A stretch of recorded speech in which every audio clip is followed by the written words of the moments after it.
తాకట్టులో ఉన్న బంగారాన్ని విడిపించి ఆ రోజున్న మార్కెట్ ధర కట్టి మిగిలిన డబ్బును మీకు అందిస్తుంది కొమ్మూరి గోల్డ్. నమస్కారం తిరుపతి మూర్తి అవధాని గారు. పరమేశ్వరార్పణం. గురువు గారు, ముఖ్యంగా సంకష్టహర చతుర్థి, సంకటహర చతుర్థి వ్రతం చేయడం వల్ల ముఖ్యంగా కలిగే ఫలితాలు ఏంటంటారు? తప్పకుండా అండి. సంకష్టహర చతుర్థి, సంక్లిష్టహర చతుర్థి. ఎస్.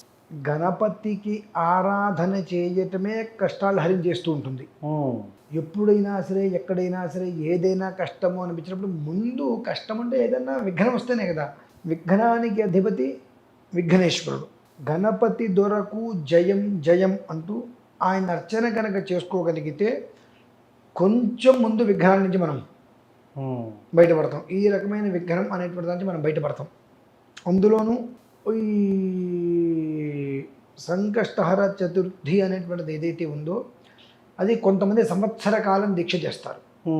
12 నెలల పాటు ఖచ్చితంగా చేసి తీసుకోవాలి అని చెప్పి అనేక మంది అనేక విధానాలతో చేస్తూ ఉంటారు. ఆ రోజు కొంతమంది హరిద్ర గణపతిని పెడతారు. ఓకే. కొంతమంది గణపతి బొమ్మను పెడుతూ ఉంటారు. హరిద్ర గణపతికి అర్చన చేసి మళ్ళీ ఒక బొమ్మ పెట్టి అర్చన చేస్తూ సంకష్టహర చవితి అర్చన రకరకాలుగా చేస్తూ ఉంటారు. కొంతమంది ఆలయాలలో కూడా ఆ రోజునాడు గణపతికి విశేషంగా ఒకసారి వెన్నతో అలంకారం చేస్తారు, పసుపుతో అలంకారం చేస్తారు, కుంకుమతో అలంకారం చేస్తారు, రకరకాలుగా గంధంతో అలంకారం చేస్తూ ఉంటారు. ఇది స్వతసిద్ధంగా జరుగుతూ ఉంటుంది. కష్టాన్ని హరించేటువంటిది కనుక కష్టహర చవితి అయింది.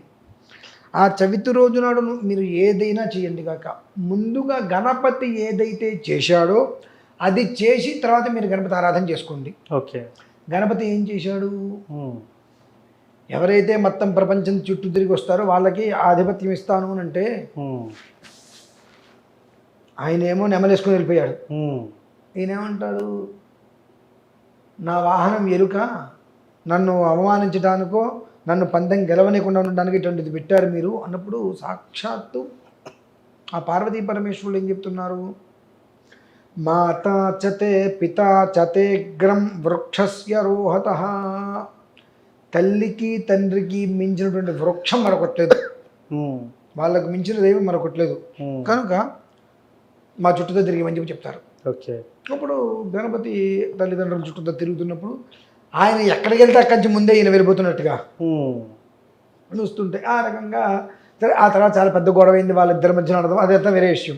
ఇలా ప్రధానంగా మనకు ఏదైనా కష్టం నుంచి హరించి బయటికి రావాలంటే గణపతి యొక్క ఆరాధన మనం చేసుకుంటే బయటికి వస్తాము అని తెలిసినప్పుడు ముందుగా తల్లికి తండ్రికి పాద నమస్కారం చేసి పాద ప్రక్షాళన చేసుకొని పాద పూజ చేసి వారి దగ్గర ఆశీర్వచనం తీసుకొని, తల్లిదండ్రులు లేరు, అన్నయ్య వదిన ఇక లేరు అనుకుందాం, వాళ్ళు కూడా అత్తగారు మామగారు ఇలా ఎవరో ఒకరు ఉంటారు, వీళ్ళకన్నా పెద్ద వీళ్ళ శ్రేయస్కోరే ఉంటారు. వాళ్ళకి నమస్కారం చేసుకొని వాళ్ళ ఆశీస్సులు తీసుకొని వీళ్ళు ప్రారంభం చేసుకోవడం అనేటువంటిది అత్యంత శ్రేయోదాయకం. ప్రధానంగా బెల్లము, గరిక, కొబ్బరి, అరటిపండు ఈ 4 ప్రధానం. ఆ తర్వాత మీరు ఇంకా ఎన్ని రకాల ప్రసాదాలు చేసుకుంటారు ఏంటి అనే విషయం ఎవరిష్టం వాళ్ళది. ఆ రకంగా చేసుకొని గరికతో 21 ఇంత గరిక ఒక ఇది కట్టేసేసి దండలాగా 21 గరిక చిన్న చిన్న కట్ట లాంటివి కట్టేసేసి గణపతి ఫోటో కనుక ఉన్నట్టు ఆ ఫోటోగా దండ వేసేసుకొని చక్కగా ఆ గణపతికి ఆరాధన చేసుకొని, కోరిక ఇదేని చెప్పక్కర్లా, గణపతికి ఆరాధన చేసుకొని ఏ ప్రకారముగా అయితే అందులో సంకల్ప విధానాన్ని అనుసరించి చెప్పబడి ఉన్నదో ఆ విధానాన్ని అనుసరించి కనుక ఆ రకంగా మీరు చేసుకోగలిగితే సంవత్సరాంతము చేసుకుంటాము, ప్రతి చవితికి సంవత్సర కాలం చేసుకుంటాము అంటే విశేషం కాదండి. ఏదైనా ఒక్కసారైనా మేము చేసుకుంటాము, కాస్త మనోధైర్యం, కాస్త మా ధైర్యం వచ్చింది అనేటువంటి సంకల్పం ఇది మాకు కావాలి, దానికి ఆ ధైర్యం కోసం చేసుకుంటాము, కష్టం నుంచి మేము గట్టెక్కగలము అనేటువంటి ఒక ఇది మాకు కావాలి, ఆ మానసిక ఆనందం కోసం మేము చేసుకుంటాము. ఈ విధానాన్ని అనుసరించి కనుక చేసుకోగలిగితే అవశ్యం పూజ పూర్తయిన పిదపనే ఆ అనుగ్రహం ఏ రూపంలో వస్తుందనేటువంటి విషయం మనం చెప్పడం కష్టం కానివ్వండి, ఏదో ఒక రూపంలో ఏదో ఒక విధానంలో ఆ ఒక్క పూజా సాద్గుణ్యార్థ ఫలితం ఖచ్చితంగా వాళ్ళకు వచ్చి తీరుతుందండి. ఓకే. సందేహం మీద దాని గురించి ఆలోచించవలసిన అవసరం అంతకన్నా లేదు. ఓకే. చేసేటువంటి దాంట్లో లోపం ఉన్నప్పుడు వచ్చేటువంటిది అసలు రాదు. ఓకే. కానీ మనం చేసేటువంటి దాంట్లో చేసేటువంటి లోపాలని గ్రహించకుండా నేను చేశాను నాకు రాలేదు అనుకుంటాం. చేసే విధానం ఒకటి ఉంది. నువ్వు ఏది పెట్టుకున్న హరిద్ర గణపతి చాలా ఇంపార్టెంట్. ఓకే. అనేటువంటి విషయాన్ని గుర్తుపెట్టుకొని హరిద్ర గణపతికి అర్చన చేసుకున్న పేద నువ్వు ఏదైనా చేసుకో. ఓకే. దాని యొక్క ఫలితం తీసుకోగలుగుతాం. అలా కాదు నేను ఏదో వాళ్ళు ఏదో చేశారు వీళ్ళు ఏదో చేశారంటే చెయ్యొద్దు. ఓకే. ఏమి చేయొద్దు. హరిద్ర గణపతి వద్దు, ఏమీ వద్దు. ఆయనకు ఒక నమస్కారం తల్లిదండ్రులు ఫోటోల దగ్గరికి వెళ్ళి వాళ్ళు ఉంటే కనుక వాళ్ళకి నమస్కారం, వాళ్ళు లేరు ఆ ఫోటోకి నమస్కారం చేసుకొని నన్ను ముందుకు నడిపించయ్యా, నేను చేద్దాం అనుకుంటున్నా, నేను చేద్దాం అనుకునే విధానం కాదంటున్నారు. ఇప్పుడు ఏదో ఒకటి చేస్తే అది ఏమవుతుందో తెలియదు కాబట్టి నేను నమస్కారం చేస్తున్నా. ఇవాళ కాబట్టి రేపటికైనా చక్కటి విధానం నా చేత చేయించుకునే ప్రయత్నం ఆ సంకల్పం నాకు ఇవ్వమని చెప్పి నమస్కారం చేసుకున్న ఫలితం వస్తుంది. కానీ